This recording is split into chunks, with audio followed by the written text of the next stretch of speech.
Good morning everyone, আমার এই ব্লগে আপনাদের স্বাগতম। আশা করছি আপনারা ভালো আছেন। আমিও খুব ভালো আছি। জামাই ষষ্ঠীতে এসেছি আমি আমার বাপের বাড়িতে। আমার বাপের বাড়ি হচ্ছে একটি গ্রামে। এই সকালবেলায় উঠেই দেখছি মায়ের সমস্ত কাজ করে কাঁচা করে সব মিলে দেওয়া হয়েছে। আমার বাড়িটা সমস্ত গাছ দিয়ে ঘেরা, প্রচুর গাছ আছে। উঠেই প্রথমে মিছরি ভেজানো জল খেয়ে নিলাম, তারপরে মা দেখছি আলু কাটছে দুপুরে রান্নার জন্য।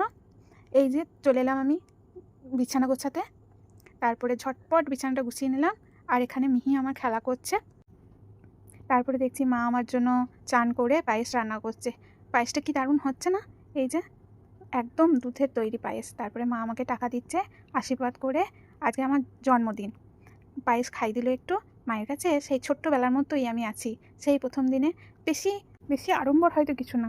তারপরে পায়েস খেয়ে মুড়ি খেয়ে নিলাম। মা হাতে ধরিয়ে দিয়ে চলে গেল এই যে কলা। তারপরে আমার মেয়েটাকে নিয়ে একটু পড়তে বসেছি। পড়া মানে খেলা। তারপরে এই মাছ ভাজা, আমি মাছ ভাজা খেতে খুব ভালোবাসি, তাই মা মাছ ভাজা দিয়ে চলে গেছে। তারপরে চান করতে চলে গেলাম। মা বললো চান করে নে। আমি ঝটপট চান করে বেরিয়ে চলে এলাম।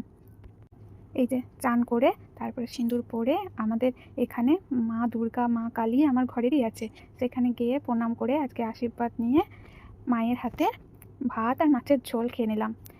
আমি মাকে কিচ্ছু করতে বারণ করেছিলাম। এইটাই আমার খুব ভালো লাগে খেতে। টাটা, সবাই ভালো থাকবে।